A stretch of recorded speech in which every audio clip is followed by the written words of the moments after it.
Hey, it's Nathaniel Bishop with Bishop Property Management and Remax True Advantage here in Evans, Georgia. I've just been hearing a lot of discussion about whether or not it's worth buying or renting right now. And as a real estate agent, it's kind of my road answer to just always tell you to buy whenever you can, because that's my job and that's how I make the bulk of my money. But also, as an investor and a consumer myself, you have to weigh whether or not it actually is a good choice right now in this market to do so. So, we're going to kind of dive in and take a look at some different options and see where you're going. And to preface all this, this is for a home that you're wanting to live in. This isn't an investment property or anything like this. So, this is something that's in a decent enough neighborhood that you'd actually want to live in, has good schools and all of that. So I personally have chose to go the rent route right now. I sold out my personal home and cashed out a bunch of money, which was able to spur me into getting in some more investments, which is making me money. And I was searching around and I couldn't come up with a viable option to buy. And so this is kind of where we are sitting in this current economy right now. So I found a pretty decent neighborhood with a 4 bedroom, 2.5 bath, good school district and all of that. I'm paying $1,700 a month. So to purchase this same house right now, it'd be going for about 3 to 315 on the open market. So I went ahead and ran it at 300,000 at a 7% interest rate, which is kind of fluctuates back and forth. I think I've heard some people getting down in the sixes, but I also heard some people up around 7.5. So we're just going to stay at 7%. We're going to do a 30-year term, and we're just going to start it as if it happened this month here, right? And so we come down here and we'll see exactly where we're sitting with all of our payments. So right here, let's say on our very first payment, we are paying $1,750 of our payment into interest. 246 goes to the principal, and then you have a balance here. So what a lot of people don't realize with your amortization is that the majority of your interest is paid at the front of the loan, and your principal amount is very low at the start. And as you go, it starts to regulate out, and the interest that you pay goes down a little bit more, and the principal that you pay goes up. And eventually it flips, right? So now we can see 2049, the majority of our money is going into paying the principal, and we're no longer paying towards the balance there. And eventually we get down to $0 right here, where we've made almost our final payment. It's almost entirely all interest or principal and very little interest. So we only pay $12 of interest on our last payment. So what we're looking at is, if you're not looking to make this place your forever home, if it's worth it to rent or buy right now. So let's just look here. So we're looking at our monthly payment just on the mortgage portion at $1,995.91. Okay. And that's not going to cover your insurance, your taxes, HOA fees, or anything else. And we're even going to say that this is a VA loan where you don't have to put down money in order to do this, and you don't have a PMI. So you'd also, if you're getting FHA, conventional, or any of those, you're going to have a PMI payment on top of this. So really, these are kind of best case scenarios.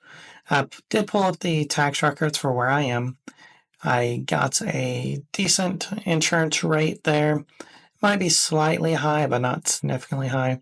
And then judging on HOA fees for the year, somewhere around $85. It's 65, 85 to 95. Couldn't really get a firm number because I'm not the one actually paying these, but this was the sense that I got when I was talking to other people in the neighborhood. They're paying somewhere around this range here. So right now we can see that for me to buy and move in this house, I would be spending $2,736.55. I'm only paying $1,700. So I have a monthly difference of $1,036.55, which is a very big difference, right?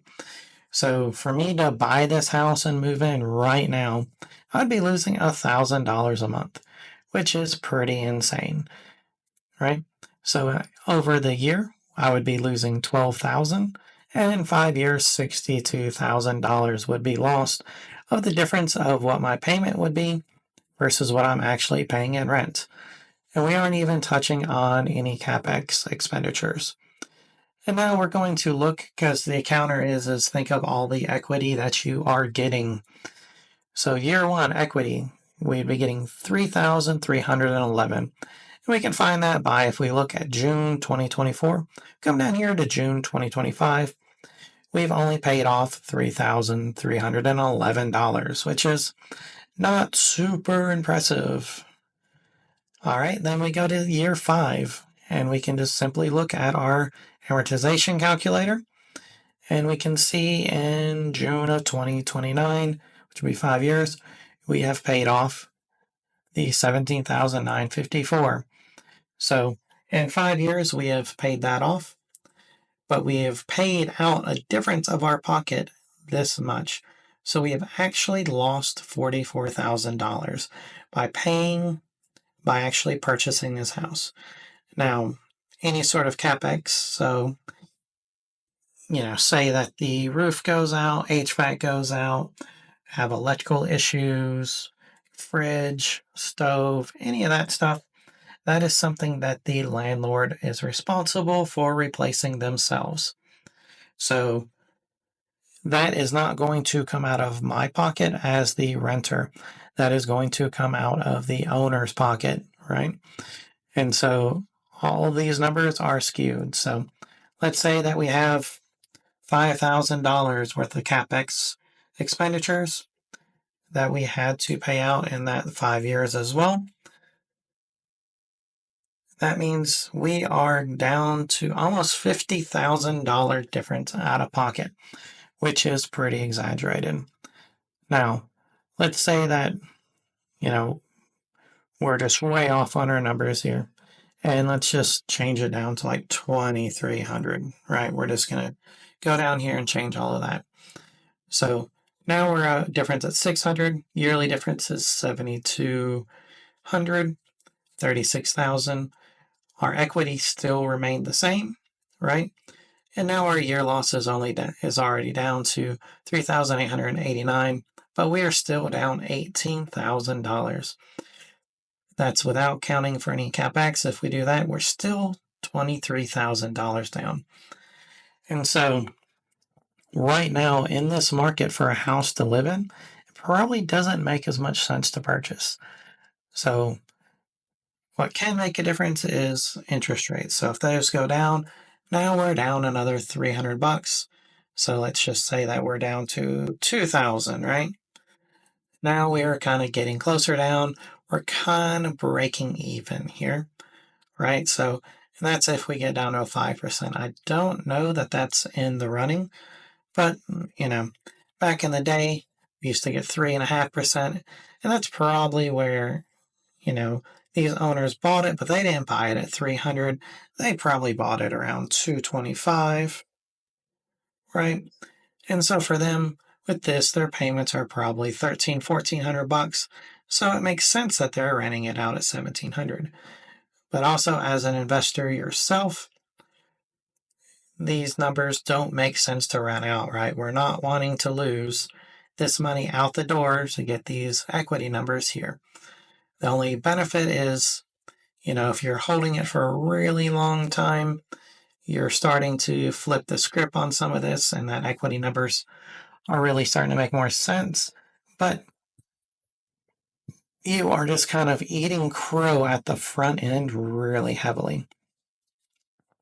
And I'd say if we probably went through and did like a year 10 analysis, because rent will probably go up a little bit in that amount, but also your insurance and taxes probably will as well, along with your HOA fees that'll probably stick in and be equivalent there. So yeah, this is the breakdown here. and why it doesn't always seem to make sense in order to buy over rent.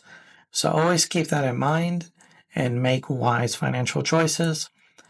Don't just jump into something because you're told that, oh, it's always better to buy a house than rent a house. That is absolutely not always true.